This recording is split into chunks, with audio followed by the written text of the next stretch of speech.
What's going on, people? We are Tottenham TV, back here for another Tottenham update and quite a bit of news to get through today.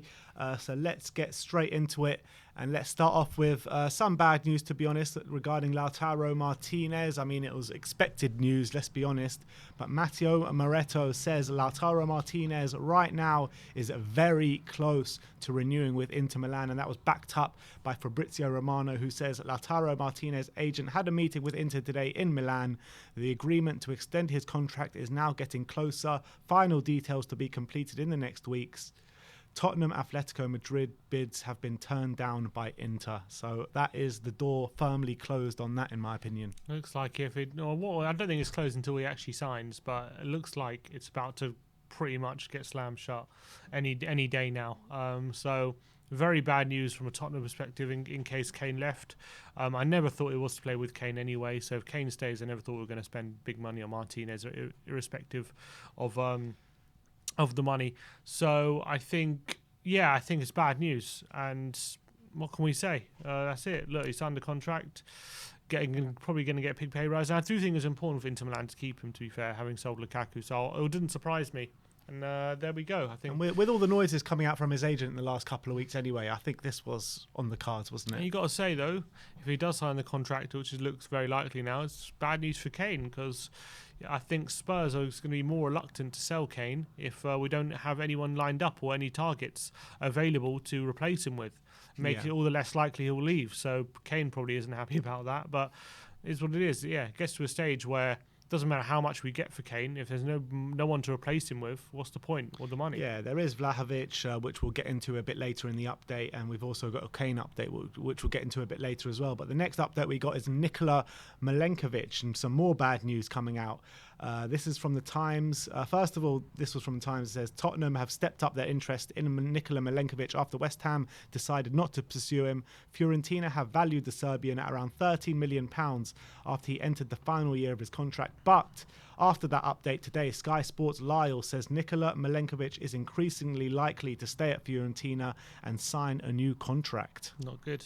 Another one could potentially be biting the dust. Hopefully, this is just, again, a move from the club, from Fiorentina, to kind of say, look, he's going to sign a contract if you don't pay up the money.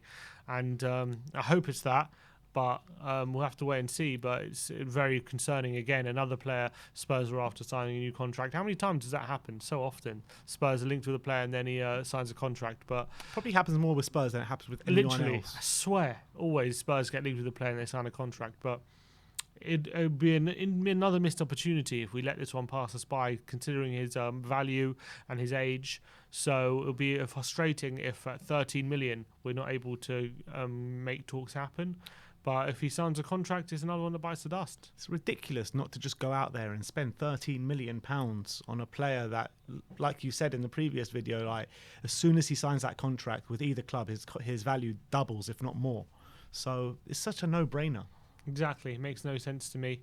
I reckon maybe the club are thinking that Sanchez is going to get another year. Duped by that one once again. I think so, because who's coming in? Who's going to spend 30 million right now? Sanchez is unlikely, unless Koundé's still at Sevilla. He played on the weekend. So is he going to Chelsea? And are they going to have enough money to spend on Sanchez? Doesn't look like it. So what happened to that Koundé 30 million plus Sanchez bid that was accepted? Well, Koundé rejected us. Yeah. All right, let's move on. Tanguy Ndombele, this one's from L'Equipe. Tottenham have indicated that if an opportunity presents itself for Ndombele, they will study it. But will they accept it? Yeah, they'll study it. It's going to take it for homework. Exactly, it's research. Daniel Levy just showing Ndombele how he's so good at his schoolwork. Yeah, I think it's unlikely anything happens with Tanguy, as much as there's a lot of stuff going on at the moment with him and Nuno not in the squad at the moment. I see it too unlikely that anyone's going to make a bid that is sufficient enough for Spurs to consider it at the moment, considering how much we bought him for and how much he's on per week as well. So I think it's all about trying to get the best out of Tanguy, trying to get into his head and seeing what's making him tick. Because at the moment, basically just do what Jose did to him, because that was working. Yeah, for a time. Yeah. But something seems to be, again, a miss between him and Nuno, and hopefully they can sort it out into the season. I'm dying for them to sort it out. Because I think he isn't going anywhere in these next 2 weeks. I really don't believe that. All right, Harry Kane now.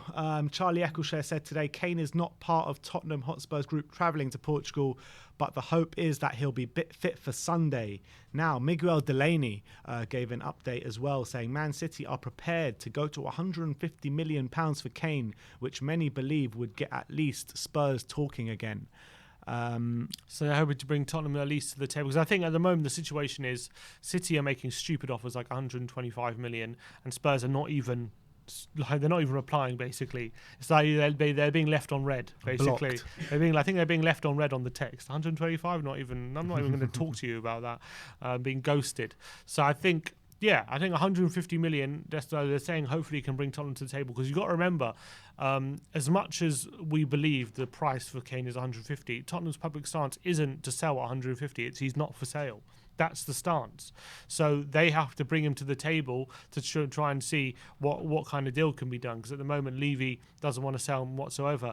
And as the days go by, as the targets dry up, sign new contracts, go to other clubs and whatnot, the money comes less and less valuable. As silly as that sounds, it does, because there's not only is there going to be no time to spend it, there's not going to be no targets to spend it on as well, and there's no use having a big thing of money with nothing to do with it. What good is money if you can't do anything with it?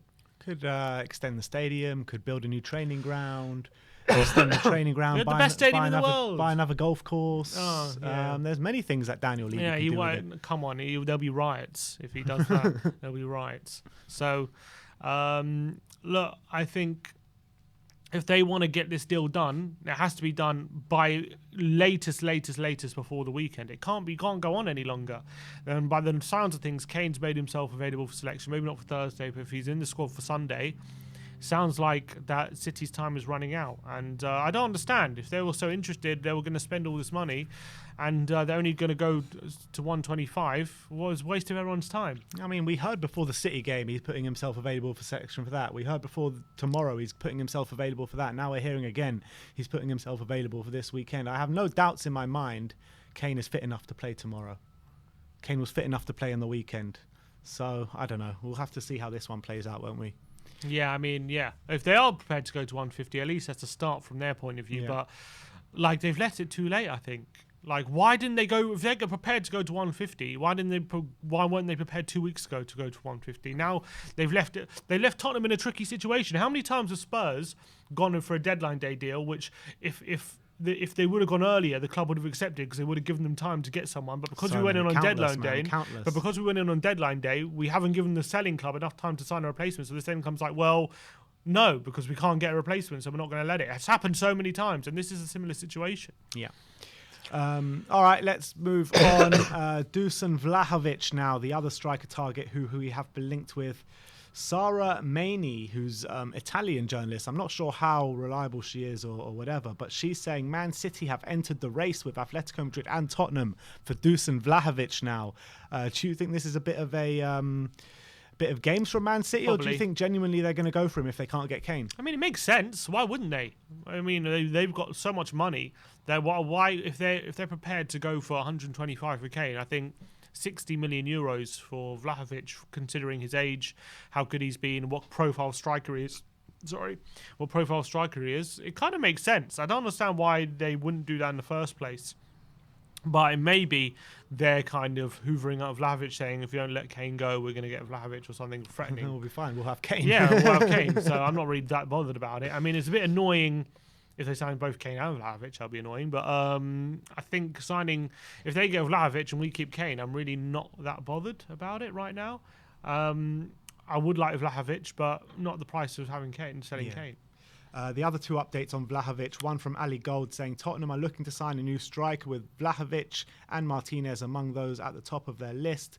But the plan was to partner them with Harry Kane rather than replace them. We've heard that one before. Dimarzio said there is an agreement between Vlahovic and Atletico Madrid. Atletico Madrid's offer for Vlahovic is 50 million plus 10 million plus 20% of the future resale. Fiorentina have not decided yet whether to accept that bid or not. So, I mean, it's all up in the air with Vlahovic. Obviously, he doesn't want to stay there, seeing as he hasn't re-signed that contract. So sounds like Atletico further down the line though than Spurs in this deal, don't they? Yeah, it does seem much further down the line to be honest, because we haven't even come close to agreeing a fee with them, have we? Yeah, well, they haven't agreed. They've agreed the personal terms with Personal Atletico. terms, sorry, yeah, we haven't agreed that either. So, sounds like Atletico could definitely he can be going there shortly. It looks like, and it actually puts in my mind how, because obviously we don't watch Vlahovic week out. We don't know like how good he actually is.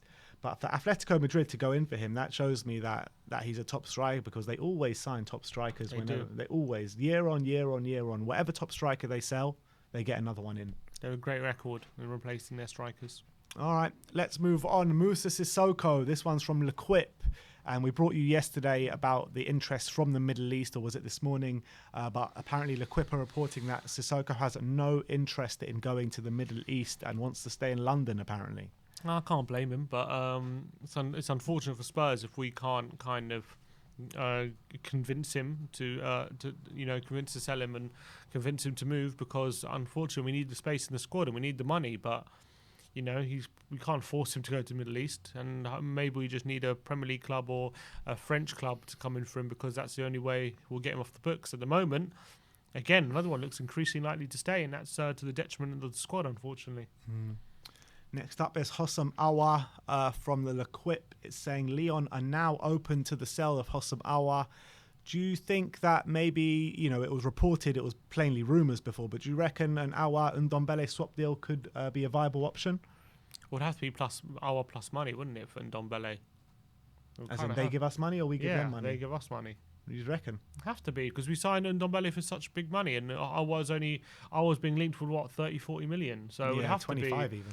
So it would have to be Aouar plus money if that's the case. They would have to be paying us for Ndombele. That's just reality. Levy's not going to accept a straight swap deal in that case, and he's going to want money back for his investment. Even if it's a loss, he would want Aouar and money.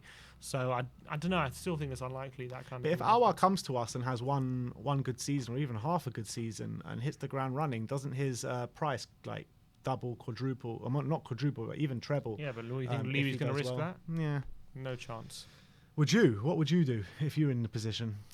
I wouldn't swap him, but I'd get Aouar in if he's available. As much as I don't think he's a priority position, when a player like that comes available, if we're able to get him, I mean, I wouldn't do it until late in the window when we've got other targets, to be honest, because I wouldn't want to spend that money if we're not going to spend it somewhere else. I wouldn't want to be a situation late in the window where Levy's like, well, we have to sell to buy because we spent this amount of money on Aouar. They've said that from the beginning. Yeah, I know. Well, of last year summer. I know, but you know what I mean. So as much as I like Aouar, I would be happy as Spurs signing because I think he's a class player. I just think we need to get our priorities straight. And last but not least, Adama Traore. This is from Dario AS, and they're saying Nuno wants to sign Traore for Tottenham, and Wolves have set a €40 million asking price for the winger. I think for €40 million, we could do so much better than him. Yeah, I think so. There's definitely what was Thuram that was linked for 35, wasn't it, or something like that? Yeah. Like even if you're paying a bit more to get Thuram, it's so much worth it than Traore, because Traore will frustrate you as much as he has his qualities. I think we have a player like him in Lucas Moore already. I don't think we need another one of these dribblers in the squad, and I think his price is way too expensive. And I don't know. I don't think he's a bad player. And if he was available for a very good price, I would take a punt on him. And we know what qualities he does have, but we also will know what qualities he doesn't have. And unfortunately, I just feel like it wouldn't be a good signing for 40 million. I don't think that's a good price. So frustrating for a 40 million signing. Very frustrating. But anyway, there's one piece of news that's just been breaking the last few minutes. It's from Christian Falk, the true or not true guy. He said interest in Zuma from Spurs is true, and Chelsea would agree to sell him to Spurs if they came with a serious bid. So that says to me they don't rate him very highly then. Definitely. I mean, look, for me, Zuma, I think he's good. I just don't think he's much better than what we have. Yeah. I don't think Sanchez is a terrible defender. I just don't think he's a defender to take us forward. And just like Zuma, I don't think he's a terrible defender. I just don't think he's much better than Sanchez or Dyer, Europa League level. That's how I feel. Yeah, I'm not for the signing of Zuma. I mean, if he was to come in as like a backup or something like that, then maybe. But how much is he going to cost? if he's going to be expensive, you might as well get Milenkovic. I just don't get it. Exactly. Like, I just don't. I'm not sold on getting Zuma in. Yeah, me neither. But it sounds like we're interested. Well, we've been interested for ages, Yeah, though. No, true. They're making out like if it's a brand new thing, but it's not. It's true. But look, that is your Tottenham update today. Let me know in the comment section below if you have any thoughts regarding any of the news we've brought to you today. Like, subscribe, and comment. And as always, come on, you Spurs.